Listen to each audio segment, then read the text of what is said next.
started because I want to keep us to time and I want to give Sreenath plenty of time. So thank you everybody for joining in. And again, I'm just delighted that we have our enrolled students. We have students who are working on other maternal health problems. We've got UTEP collaborators and friends and colleagues.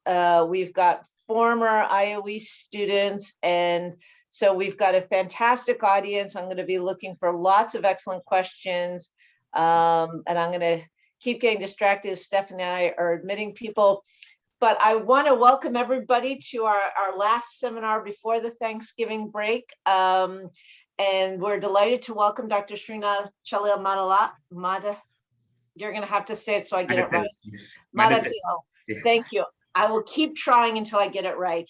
Sreenath is an assistant professor in industrial manufacturing and systems engineering at the University of Texas, El Paso. Just as an aside, one of our very first CHEPS master students, Pamela Martinez, was a UTEP student who came to us for a summer research experience, and then we convinced her to come back for a master's. She's now at the University of Colorado Health and working with us and Sreenath and Bill and the department to try and strengthen the relationship between UTEP and University of Michigan. So I hope that we'll be stealing some of your undergrads for our graduate programs, sending some of our students to you for some exchanges. And so I'm excited about today's talk, but I'm also very excited to continue building that relationship. Before joining UTEP, Sreenath worked as a research scientist at the Watson Institute of Systems Excellence, the Research Foundation of the State University of New York at Binghamton. He received his PhD as well as his master's in industrial engineering from Clemson. Research interests are in applying operations research and data analytics to healthcare and supply chain domains. He's a member of the Institute of Industrial and Systems Engineers and serves as chair for their health systems track, as well as being a member of Informs and Alpha Pi Mu. So again, thank you so much for making time to share your results, some of which are hot off the press. And as I said, we will watch the chat. So feel free, folks, please keep yourselves muted for feedback, but Stephanie and I will be watching the chat so you can chat to the group or to us individually. And Sreenath has said he would be happy to take questions as we go. So please feel free to chime in. And with that, it is all yours. Yes, thank you, Dr. Khan, for this wonderful introduction. I'm really excited to present this very new research that we are doing here at UTEP. And in today's presentation, I will briefly explain how my interest in healthcare, patient experience has ultimately reached into the level of where I'm trying to apply some of the basic process mining approaches to improve the healthcare experience as such. And with that, I'm presenting our research topic, and I just want to acknowledge my two students who are closely working with me, Anindita Nath and Prajina Edeth, who are working very closely with me on this particular project. So here, we are trying to see, identify some of the system level factors in the maternal health disparities. And I will tell you how we reached at this particular point of time and what are some of the findings that we have so far. So this is still an ongoing research. We are still on the preliminary stage of it, and we are very excited about this. So in today's talk, we will talk about a brief introduction about the problem, the various research statement that we have, and how we selected our patient cohort. And I think we want to thank COVID. I don't know whether we could thank COVID or not, but this is what the COVID let us use one of the All of Us database and share some of our preliminary results and what we plan to do in the next few couple of years. So that is what we plan to cover in the next 40 to 45 minutes. But again, if you have any questions in the meantime, please stop me. It has been a long time, we all have been looking to see how patient experience, and we are interested to know about what patient experience is and how it is a key step in patient-centered care. By looking into the various aspects of the patient experience, one can assess the extent to which patients are receiving care, basically in a more respectful way, in a responsible way to the individual patient preferences, needs, and values. So evaluating this patient experience is one of my basic interest of doing the research. And like when we are evaluating patient experience, we also need to think about how effective it is and how it can impact the safety of care and all the other aspects of the quality in healthcare. And again, so in this topic, like I will initially touch briefly on patient experience and patient safety, and then we will move on to the other aspect of the process mining. So when the basic definition of a patient experience is it's a customer's personal interpretation of the service and their interaction and involvement with it during their journey or flow through a series of touch points. And when we are talking about the patient as a whole, the patient experience encompasses the range of interaction that the patient have with the healthcare system, including the care from health plans, from doctors, nurses, and staff in hospital, physician practices, and other healthcare facilities and affiliated systems like insurance and everything. So each and every point of time, the patient would have some form of experience that the patient is experiencing. And there are various literature that have talked that a positive patient experience attribute to a positive outcome in healthcare as well. So, and this is where I started my research in understanding, what is patient experience, and as an industrial and systems engineering, how can we improve the patient experience? So that is where I started my research in the healthcare domain of identifying it. So when we talk about the patient experience, one of the tools that people typically use is something called a patient journey mapping. So basically what is a patient journey mapping is these patients who would have a lot of experiences, and they collect all these experiences based on their interpretation of the series of encounters and interactions designed by the service provider. And when we talk about the patient experience, it is what patient thinks, feels, and says about the experience of a service or a process or product he or she has encountered. So in this patient journey mapping, what we try to see is that how can we empathize with patient lives, and how do we identify some of the challenges faced by patients, their family members, and other stakeholders involved in this. So basically, in a nutshell, what patient journey mapping is that it evaluates the patient experience at different hotspots during the caregiving experience. And these hotspots represent the various points within the patient journey, such as registration, transportation, admission to hospital, dietitian, pharmacist, so on and so forth. And so during one of my previous research, I was part of one of the research where we actually did a patient journey mapping to evaluate the various pains and gains. And I will also explain that, why this is very important in the context of industrial and systems engineering, and how as industrial and systems engineering could contribute to this particular domain. So when we are thinking about the patient journey mapping, as you can see here, the patient is traveling through, so a patient who has a disease, he or she travels through the different systems within the healthcare system, like the transportation. They go to the emergency room. The transportation could be ambulance or their own personal vehicle, and they travel through the different hotspots within the hospital system. And based on the type of the persona and the type of the characteristics of their situation, they would have certain actions that they will perform, the type of vehicles that they come, and what would they do once they reach the emergency room. And there are different actions that they will have to perform at each of these hotspots. And at each of these hotspots, this patient would experience either some concerns, some gains, some thoughts. And currently, what is the state of the art in the United States is something like, once a patient goes into a hospital, they get the care, they go home, and the hospital sends them the CHEPS survey. Sometimes they fill or they don't fill, and that would be the end of it. And they do the analysis of that. So in one of these projects that we actually did it with one of the hospital systems. So again, this was done by one of my previous students at Binghamton, Dr. Varif Najjar. And basically what we did was we actually looked into these different hotspots of this patient and tried to see what are the different experiences that this particular patient is having. And one of the major outcome of this particular project was that we were able to see what are some of the gains and what are some of the pains. And we were able to identify some of the hotspots where we can actually implement some of the improvements. One simple example was that again, this is based on the patient journey mapping.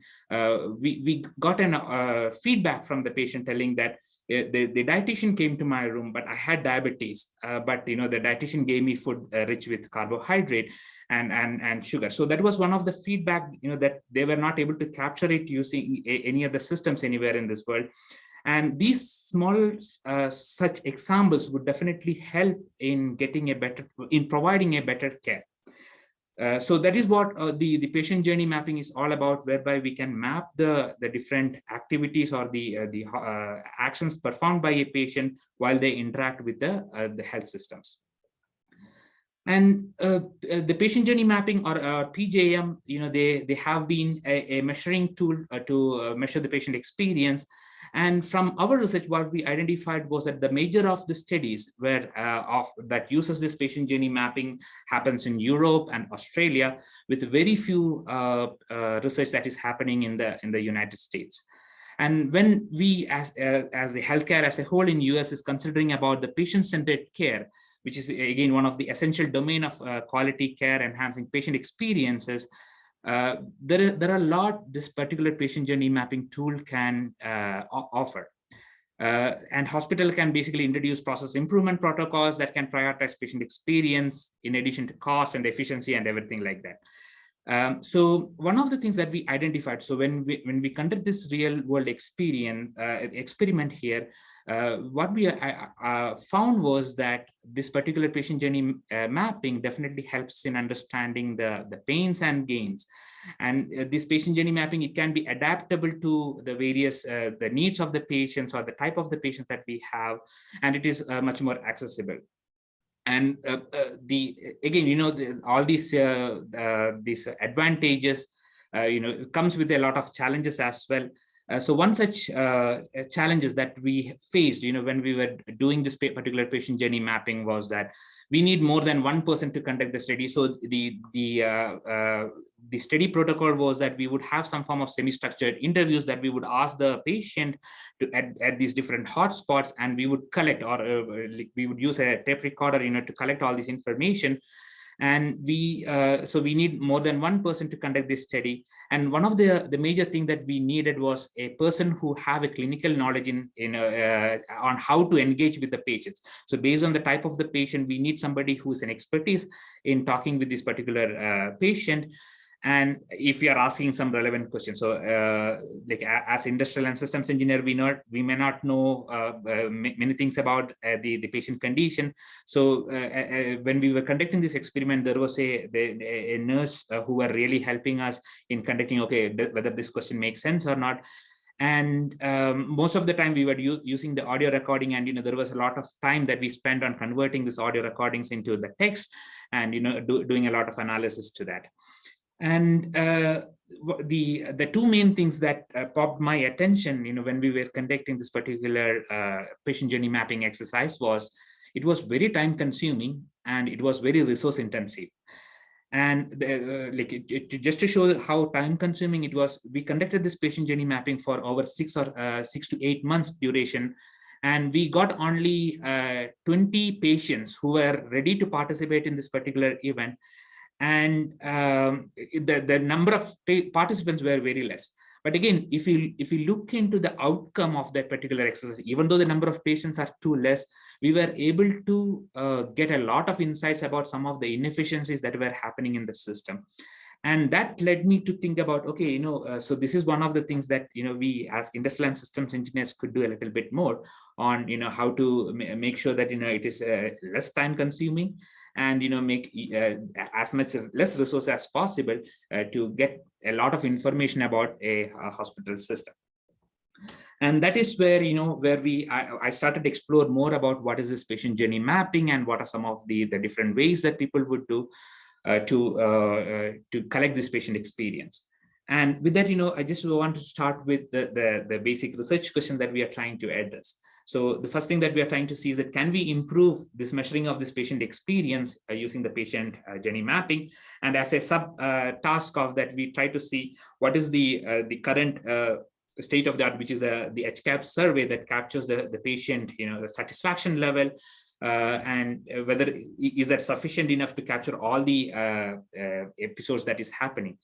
And one of the things, this is just from my own personal experience that I I just want to say that like when I have a 2.5 years old daughter, so she got admitted to the hospital with croup, and we had some adverse experience that we had when she was admitted to the hospital because of the lack of communication between us and the healthcare provider over there.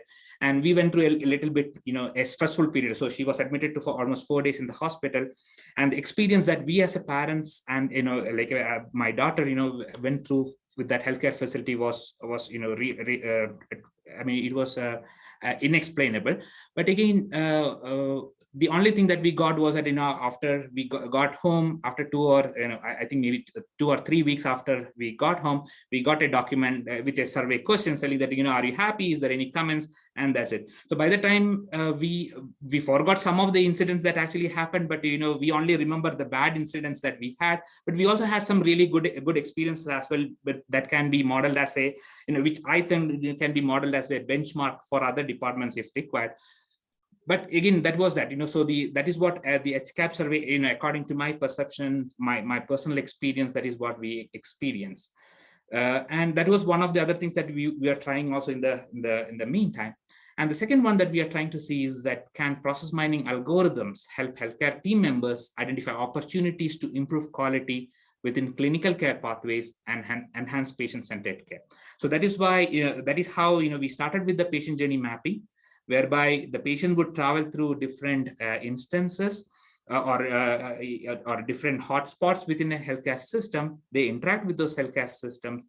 And if you think it in terms of that patient journey mapping, it's kind of patient going through the different processes in time that would be kind of a timeline. So that is when I started thinking about, okay, there is some concepts called the process mining that has been employed in all the other domains, supply chain, manufacturing, and everything. So can we use those concepts of process mining and adopt that into the healthcare domain?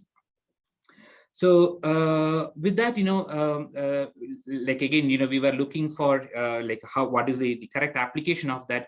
So we were trying to see, what are some of the patients that we can actually start with developing an initial prototype of it. So what we initially did was we tried to look what are the different papers that talks about this process mining in healthcare. And again, surprising enough, what we found was that most of the papers that use process mining is again in Europe. I think it's the Netherlands that have the highest percentage of research that is happening in the process mining. And it sees that again, it is just based on the literatures that are published. What we found was that the majority of those advanced process mining concepts are happening in Europe, with very few in the United States. So when we were trying to look into the different like a cohort system that we want to see, I was talking to one of my friends. So she also graduated with me from Clemson. So she's currently an assistant professor at University of Toronto. And she actually, when we had our initial discussion, so she talked about the disparities that exist in the healthcare, and she mentioned about the maternal health or maternal mortality is one of the alarming feature that we are considering in the United States, and that is when I started reading more about it at that point of time. So basically, maternal mortality, it is defined as the death of woman while pregnant or 1 year after the termination of pregnancy. So we consider the time that woman is pregnant till the childbirth, and 1 year after the childbirth, the postpartum period. And what we identified from the CDC report is that the maternal mortality ratio in the US is 17.3 deaths per 100,000 live births. And here you can see the graph. Actually, this is the updated graph from the CDC's. And here you can see that pregnancy-related deaths in the United States here. So it's, I think, 16.3 for every 100,000 deaths here. And US ranks 56th position in the maternal death among all the countries. So this is again the report from the CDC, which says that most of this pregnancy-related deaths is happening among non-Hispanic Blacks and the non-Hispanic American Indian. So again, there is a lot of disparities that are still happening within this particular domain in terms of maternal mortality. Again, from the CDC report, what they have mentioned is that the top conditions that contribute to this particular pregnancy-related death is cardiovascular condition, infection, cardiomyopathy, and so on and so forth. So these two are the graphs that we actually got from the CDC. So we are trying to see, again, we have a lot of conditions over here among these maternal mortality conditions, and like what are the different things that people have done so far in terms of these particular data. Again, one of the other term that people would always talk in terms of maternal mortality is something called severe maternal morbidity, which is defined as the unexpected outcome of labor and delivery that result in significant short or long-term consequences to a woman's health. And most probably, we will be able to identify these conditions related to severe maternal morbidity from the hospital discharge data using the ICD-10 diagnosis and procedure codes. And again, morbidity rate is high among non-Hispanic, Black communities, as well as the Hispanic communities. And so that is, one of the, again, look into these morbidity rate here. So UTEP being a Hispanic serving institute, and we recently started working with one of the hospital system here in El Paso, which is part of the Texas Tech hospital system. They have the OBGYN clinic. So that is one of our collaborators that we recently started looking into this particular severe maternal morbidity as well for the Hispanic community. So here we have a lot of data. We hope to get a lot of data to do more analysis on that to see what is contributing to that severe maternal morbidity too. So whenever people talk about maternal mortality, severe maternal morbidity is also one of the major aspect of that. So now we have put the premise in context. So initially we started talking about the patient journey mapping, where we are trying to look how what are the different patient experience. Now we talk about one of the major patient cohort with the maternal morbidity or maternal mortality condition. So we have developed the patient cohort group, and now we are trying to converge our industrial and systems engineering concept to that. So what we are trying to see is that what are the different factors that actually contribute to this mortality. And again, this is based on our systematic review that we are currently doing. Again, this is still a work in progress. So what we have identified was that there are a lot of research that people do on the socio-demographic, socio-economic factors. And there are very few papers that actually talks about the various system level factors. And again, I will explain that system level factors in a bit in the upcoming slide. And there are very few research that are actually looking into the system level factors that actually contributes this form of disparities. So when we talk about the system level factors, so within the context of this adverse maternal outcome, so as I mentioned, there are a lot of the top conditions that we have identified, like the preeclampsia, mental health, hemorrhage, infection, cardiomyopathy, the cardiovascular and coronary disease, and embolism. When we talk about the system level factors, we are trying to see what are the factors that are caused by the patient factors, what are the factors that are contributed by the provider factors, and what are some of the factors that are caused by the system of care factors. And here, as you can see here, some of these factors under the provider factors that includes delayed diagnosis, failure to screen, failure to seek consultation, ineffective treatment, misdiagnosis. And again, this is not our finding. So this is one of the reports that I think it's called 9 Maternal Mortality Review Committees published by the CDC. And these are the major factors that they have identified as the major cause for adverse maternal outcomes here.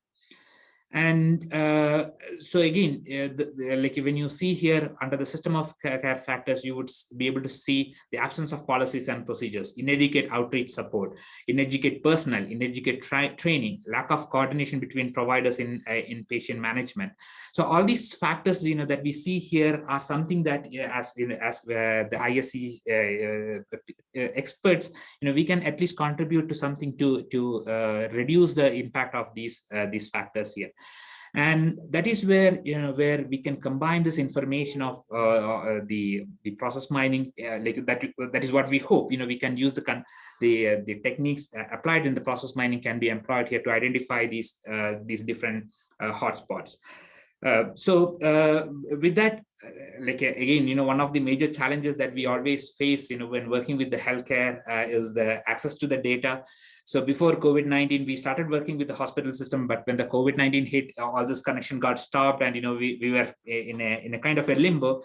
And that is when we slightly did a transition, and that is when we got access to this All of Us database.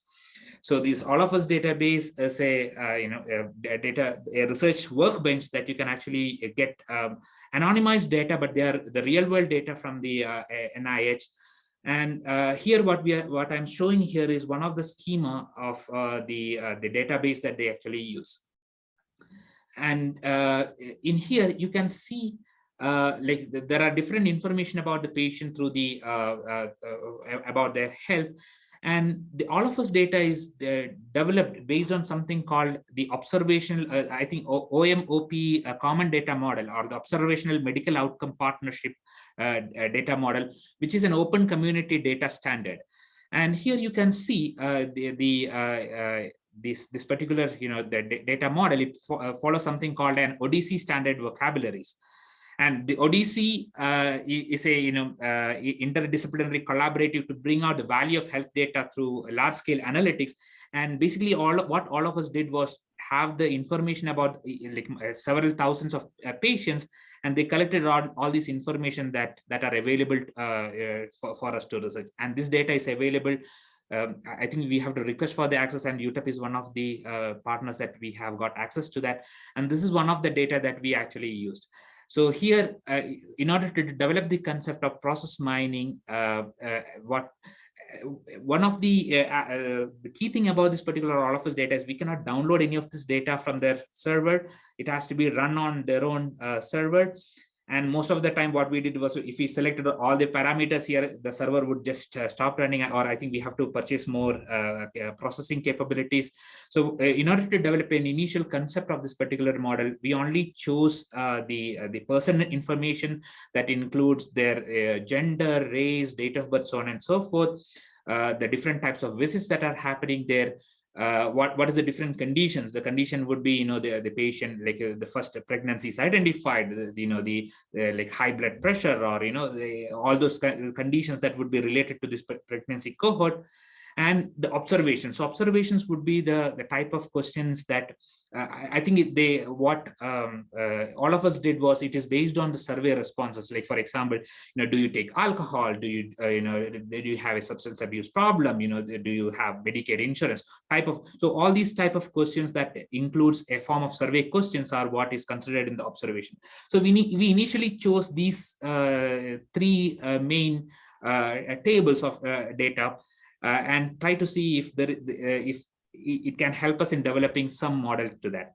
So why we chose this particular tables is that this is one of the tables that had some form of timestamp associated with that. That means at what date the patient have had this particular condition reported on the system. And on what date the patient visited a particular location. The visit location can be the primary care, or the OBGYN clinic, or the emergency room, or the lab work, so on and so forth.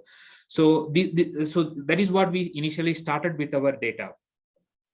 And so again, what we looked was that this has thousands of patients, hundreds of thousands of patients here. So we only chose the patient cohort that have some conditions that are related to pregnancy. And the codes that we applied that will have some form of complications. They may have some form of complications, or they may have some normal conditions. So the cohort that we selected are the white, African American, or Asian, and I think we also have some ethnicity with the Hispanic or non-Hispanic conditions. So these are the two main columns that we can select from the All of Us. and any data that have some form of pregnancy related conditions that they have mentioned in there. So we pulled up all this information, and then what we did next was we tried to see what are the different information that is available here. So we have in the demographic person ID, the date of birth, the race, gender, ethnicity, and we also calculated the age at pregnancy based on the time they have a condition called pregnancy. We calculated the age of the pregnancy. And again, it seems like the data that they have in the all of us shows the current date as of today, but that is not relevant to us because they may have some information about some patients who may have been pregnant 10 or 20 years ago, but their age would be different. So we also calculated what is the age at pregnancy just to see if that makes that have any impact on an adverse outcome or not. And again, what we did was if they have, so this particular patient cohort, we created these two cohort. One is with normal conditions of maternal outcome, and the other one, the outcome was some abnormal conditions. So there are a lot of abnormal conditions, that includes, I think the maternal mortality was there. There were some complications during the pregnancy. All these considered as the abnormal outcome within our data. So these are the two patient cohorts that we selected for our initial analysis. This is just a summary of the data that we have, which says that when we are looking into the conditions, there were almost 418 unique conditions that were present in the table.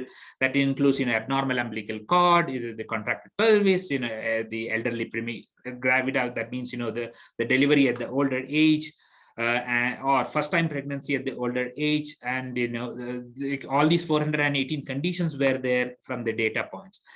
And so again, one of the reasons why we cannot show the data is that all of us doesn't allow us to share any of those data points. So that is why I'm trying to summarize the data of whatever that we are able to get.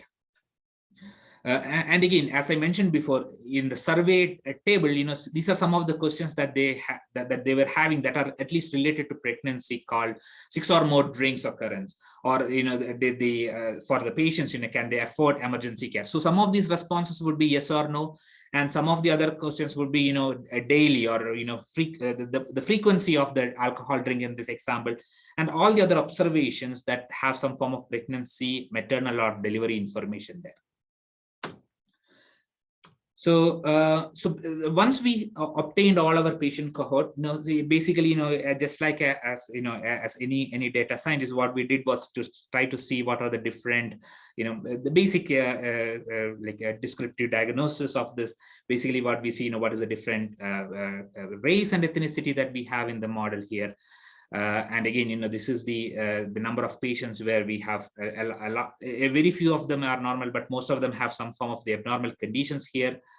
And again, these are the different views based on the normal and abnormal conditions here. So as you can see here is that from the data that we obtained, it is a heavily imbalanced data with majority of the data points that mainly talks about, the abnormal conditions that were present for all these patients that we have.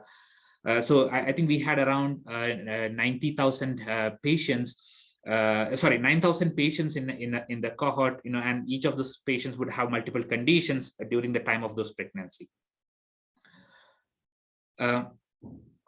So the next thing that we again did was that once we collected all this information, again, we tried to see what are the different observations or the responses that are there. As you can see here, I have split the outcomes of as normal or abnormal patients.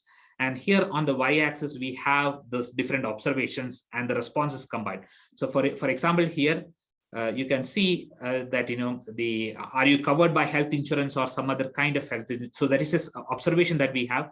And yes, is the response that those patients have given. And we are only showing the top 20 of those type of responses here, just to see if there is any relation to that. So again, we are just, so this was our preliminary research that we were doing at that time, just trying to see what are some of the responses that are available in the data. Again, all of us data is pretty new to us, so we are just trying to explore these data here. So similarly, we can also we also looked into those abnormal conditions as well. And again, most of those features that with the frequency came almost in the similar type of variables there. The other thing that we looked was, again, there were around 406 or it's 418 conditions. And again, it's impossible to list all those conditions here. Just created this as a word cloud. But again, like this doesn't give us any much insights about what are the different conditions that are there. So basically, what I did next was, trying to see what are the top conditions that actually causes the normal versus abnormal condition. And here you can see for the abnormal conditions, again, based on the data that we have here, like there are certain conditions that they classified as high risk pregnancy or disorder of pregnancy or unplanned pregnancy.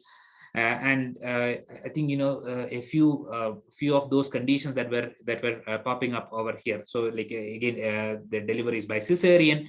And these are some, and so the urinary tract infection in pregnancy. So these are some of the top 20, again, among the 416 conditions. These are the top 20 conditions that were actually showing some form of normal or abnormal condition. So again, these are some of the preliminary analysis that we were trying to see, just to understand, if this data, is giving us some information or not. And so again, our next step was that does any of these features help us identify risky patient a little bit earlier? So what we did, again, as a basic, the data analyst, so we, try to see a little bit of, regression models and, some decision trees and everything. So what we did was, just based on the totally imbalanced data, we did the decision tree over here. And the decision tree doesn't give much information here. See, as you can see, for the decision tree, most of the outcome, so either our outcome can be either normal pregnancy or an abnormal pregnancy here. But when we did the decision tree for the unbalanced data, most of the time it says, okay, it's going to be abnormal because of the imbalance that we have in our data. So again, this is not much intuitive to us. So the next thing that we did here was, just convert that imbalanced data and try to balance the data to match the majority class here. But again, here the outcome, it's a kind of 50-50%. So I think the accuracy of this model was 55%, which is not not that great. So basically, what it means is that the output of, if you just look into these different features and based on the data that we have, we may not be able to see those specific features that actually contributes to identifying a risky patient. But again, this is our preliminary analysis. And some of the other things that we can do is that maybe, we can do some feature selection, other data mining models, some regression models, and then perform some, evaluate some performance. And that is when we hit a little bit pause and, started to think about like a little bit differently. And what we started thinking was that, okay, this is an event that is happening in a patient's life that have a temporal aspect to that. So what we mean to say is temporal aspect is that the patient can become pregnant at one point in time, and after 8 or 9 months, or 7 or 8 or 9 months, the patient might deliver the baby. And after that, there are certain conditions, that may have, again, another 1 more year. So every time the patient that is having this particular episode of pregnancy, goes through different events in the life.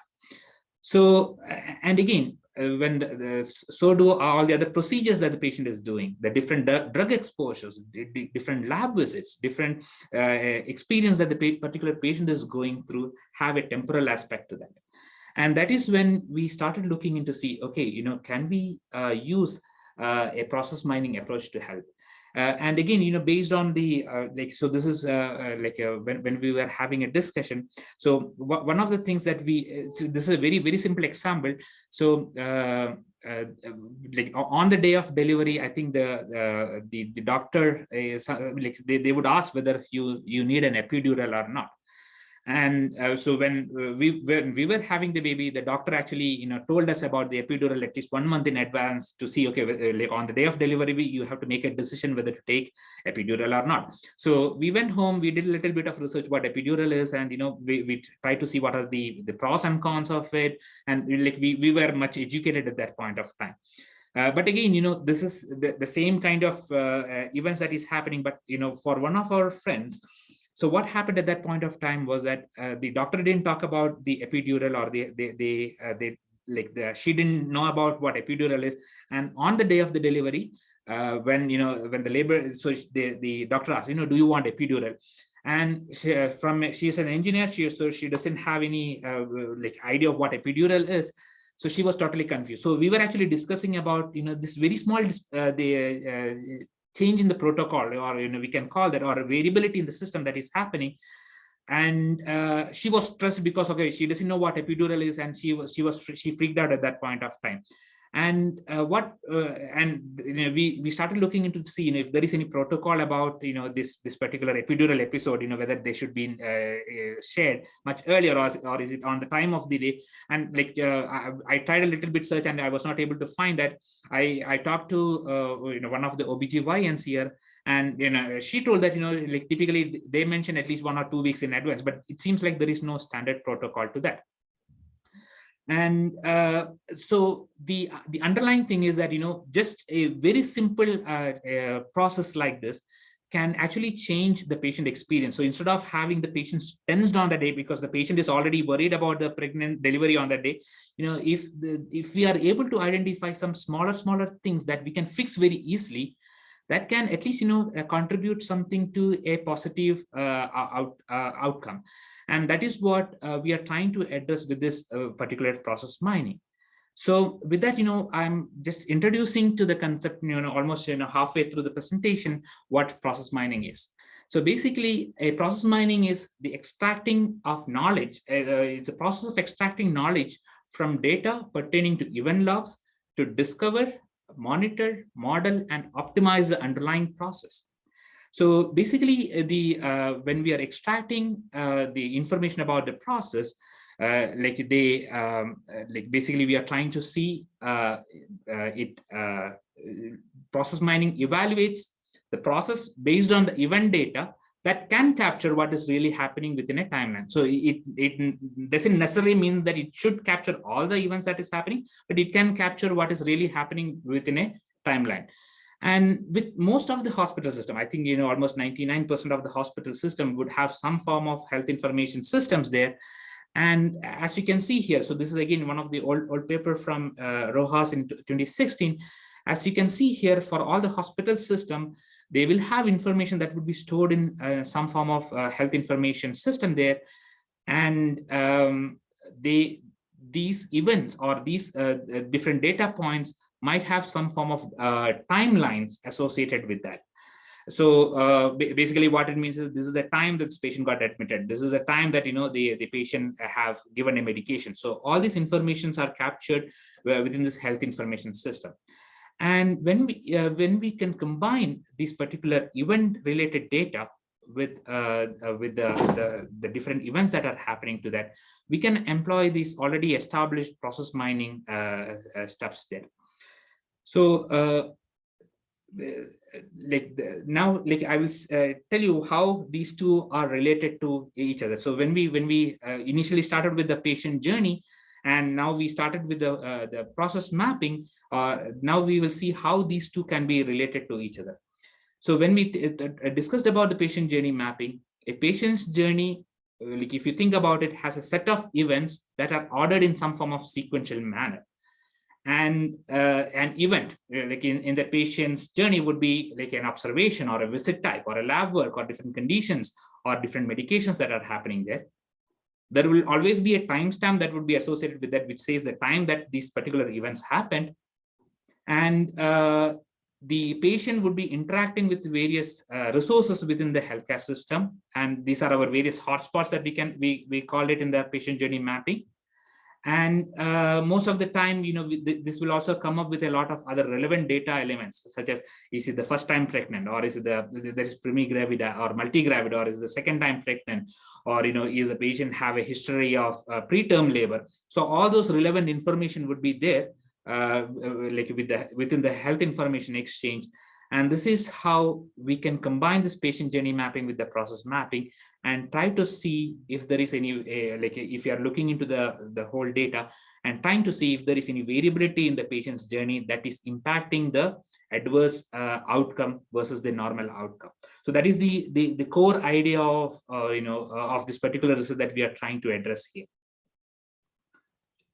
Again, process mining usage is fairly new in healthcare, but it's used abundantly in other domains, like in the form of business process modeling, so on and so forth. And again, Europe leads the number of case studies that employ process mining in healthcare. Almost 73% of the literature that we found were from Netherlands.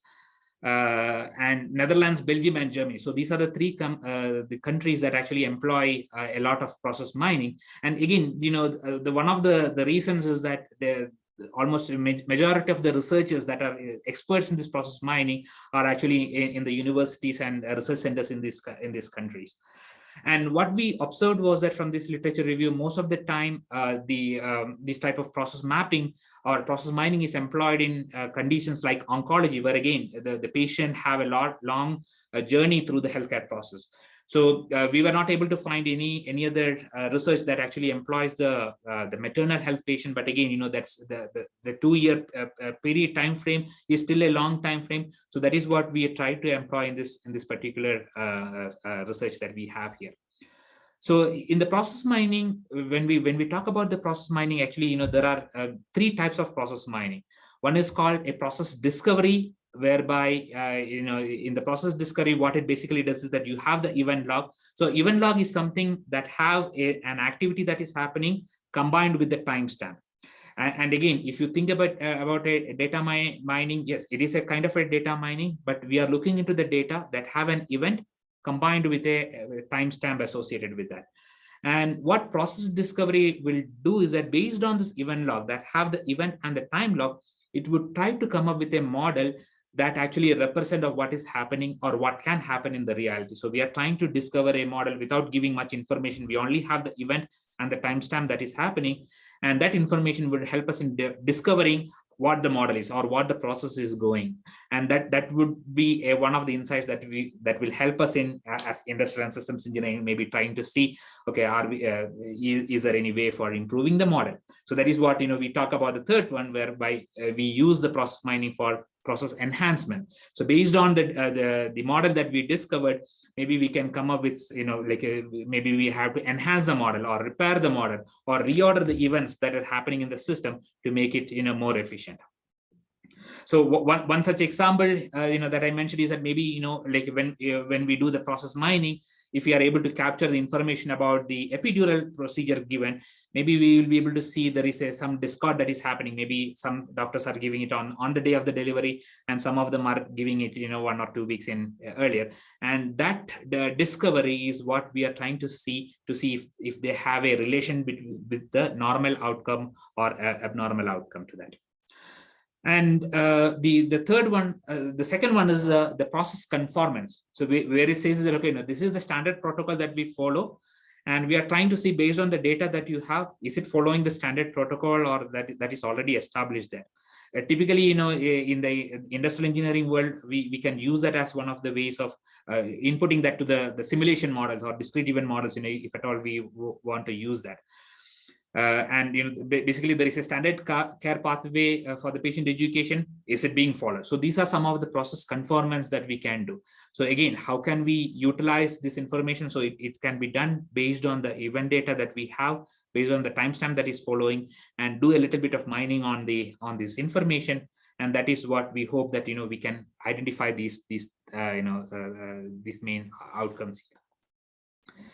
And again, when we talk about this process mining, the analysis and discovery of process model for the evaluation of patient care and the evaluation of this particular process conformity, we can actually utilize that for medical protocols and clinical guidelines in an overall viewpoint.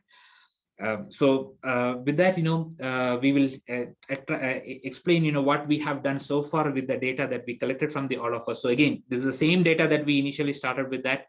Now, like if you have access to all of us, you can see that all these patient information or all these observations that they have some form of date field into that. The lab works, they have some date field into that. So we developed we use the packages that are already available and one of the packages that we use is something called PM4Py, which is a Python package for doing the process models. And again, there are some of the core packages that would come like alpha minor or inductive minor. So these are some preliminary algorithms that we can employ into this data that have a timestamp with the different activities that are there. And we are trying to see how our data would react, if we employ this process mining into that. Again, just as a side note, there are many commercial solvers that are available called Disco and ProM, but with the All of Us interface or the Jupyter notebook that is embedded in the All of Us server, these softwares are not available. So we can either use only Python or we can only use our software. But again, this Disco is a very good software that helps us in creating some really good visualization. In the upcoming slide, I will show you one of the models that we developed using a previous experiment that we did. So one of the basic algorithm that we did is something called an alpha miner. So basically it does this, that what are the different activities or events that are happening in this particular data that we have, but it doesn't consider any of the timestamp or anything like that, but it just try to see what are the frequencies of those different events and try to see what are the different outcomes. And when we did the alpha minor to the patient cohorts with the normal patients, so here you can see that like starting from the initial point here, again it's not a temporal aspect here, but it's just displaying the various activities, and here you can see the numbers here. It says how many times these different events are happening within this particular group that we have here. And here again we just only showed only the top 10 or top 20 of these activities that are happening here. And here you can see the different times these activities are happening. So basically you can see in this particular alpha miner algorithm or process mining algorithm, there are two numbers that you can see. One is the number that goes from the node to these different activities. Like in this example, it is 175. And within the bracket, you can see a number called 733. So 733 is the frequency of the events this particular event is happening.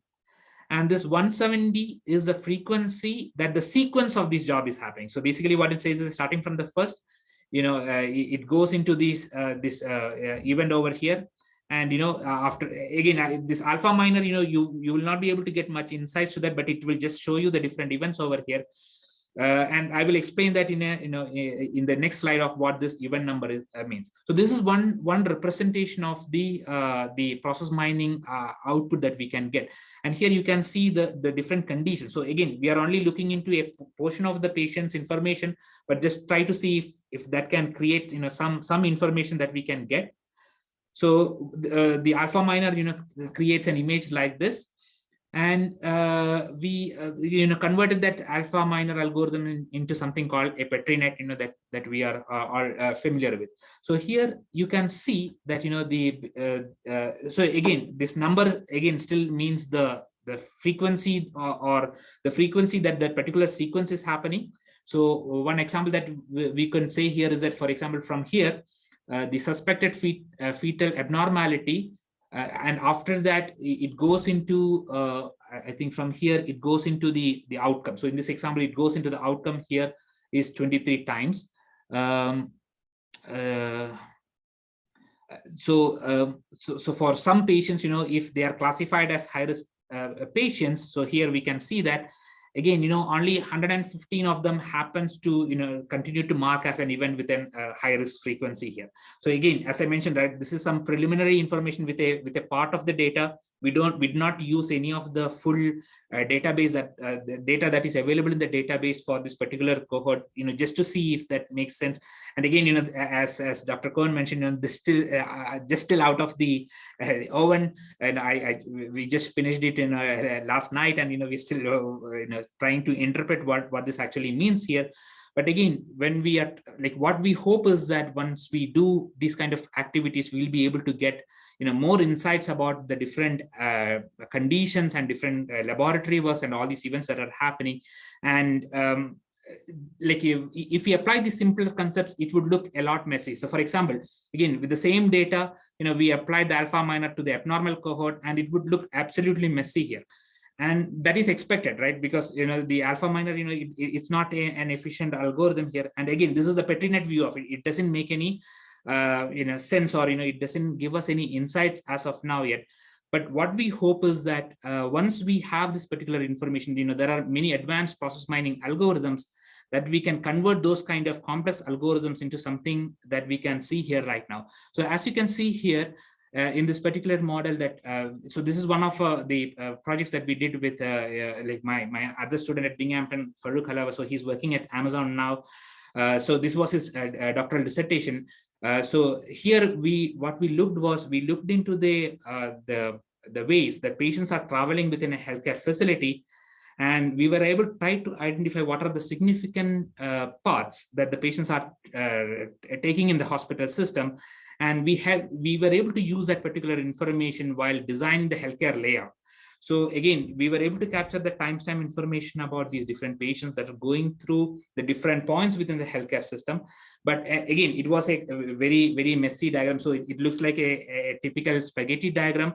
And based on that information, we used the process mining approaches there. And we were able to come up with a very simple model of what it would look like in terms of the patients traveling through that. And what we hope is that from this particular messy PetriNet that we have here, we can employ the similar concepts of we can employ those algorithms here and develop something that is like very simple like this. But what we are focusing in this particular research is that instead of finding the most common pathway, we want to see what is the most uncommon pathways that are actually causing abnormal conditions there. So basically what it would help us is that, that abnormal conditions that are causing for this maternal health, if there are any relations to the different events that are happening, we might be able to understand or, evaluate that based on the process mining. So that is what we hope, as an outcome of this particular research. But as I mentioned, we are still in progress with that.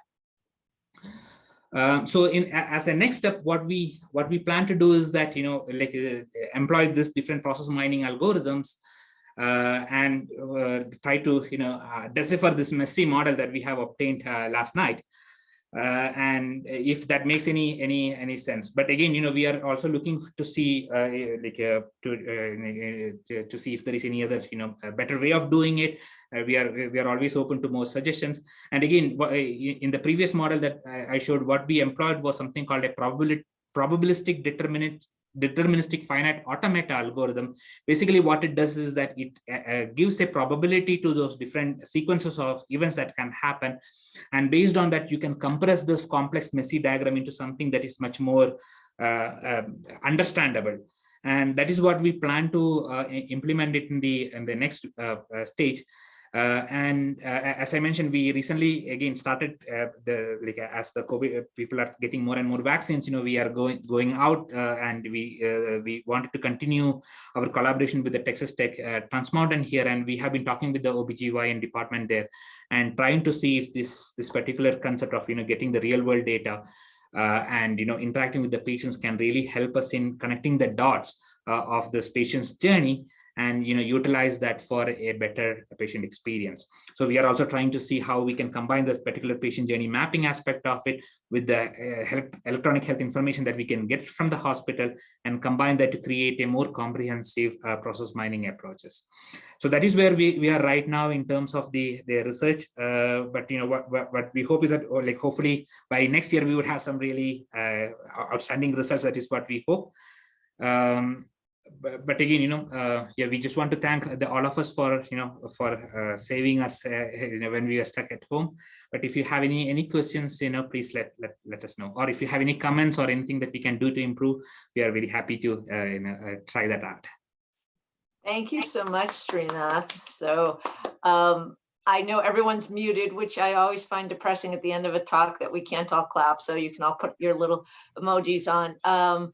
Ahmed had put a question in the chat, so maybe you can start us off and we'll have time for probably 2 or 3 questions before we let everyone go. But let's go ahead and start with you, Emmett, if you can unmute. Yeah, so just to rephrase the question that I had earlier, beyond just sort of the complexity of gathering data and analyzing data from, even more thousands of patients, because you already had a really large cohort, was there any specific reason why you had a lot fewer patients with normal outcomes compared to patients with abnormal outcomes? And are you concerned at all that having this sort of disparity in your cohort makeup would potentially like bias your data or make it easy for you to miss something? Yes, yeah, that's a very good question. So again, as I mentioned, so this is the data that we did not collect. So it was actually from the all of us data. But again, we have to. So as I mentioned, this all of us database is pretty new to us, and we are trying to explore what is within the all of us database. But again, yes, that is a very good question, because like one of the things that we initially noticed was that the normal was very low when compared to the high abnormal conditions. But again, we thought that was the data, but we did not look further into that. But yes, that would be something that we would be interested to look more in that. Yes. Thank you. And if I can interject a brief editorial for those of you who may have children at some point in the near future, I highly recommend epidurals.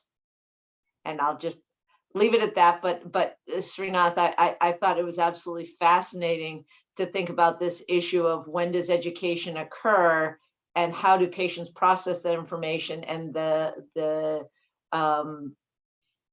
the empowering of patients. And that's not something I have thought about in any of our research, and I know a number of the students here are working in prenatal care, and I think prenatal care is perhaps one of the biggest areas in our health system, but there are many others where patients have the opportunity for ownership, and that the way that is communicated and the way that patients are enabled to make decisions, I just think that's a fascinating component of this, to think about not only what information are we given, but when are we given it, and how does that affect our outcomes. I don't know if anyone from our prenatal project here has questions or comments, or if anyone else would like to. I know that was an awful lot of fascinating information to process, and I suspect that some of you will be coming back to Sreenath with questions as you've had a chance to go through this a little more, and hopefully he'll be back to present more results in the future. But does anyone, before we close, have any final burning questions or comments that they want to add?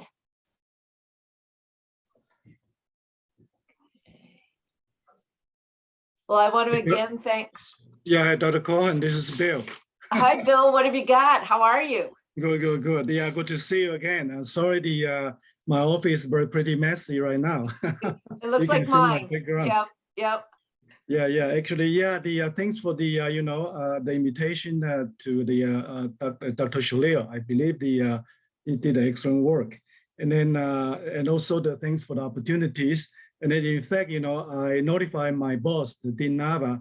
I'm not sure she is in this meeting or not, but definitely I will convey with her regarding the how the Sreenath's presentations are in your seminar. And I just want to express my appreciations to inviting us.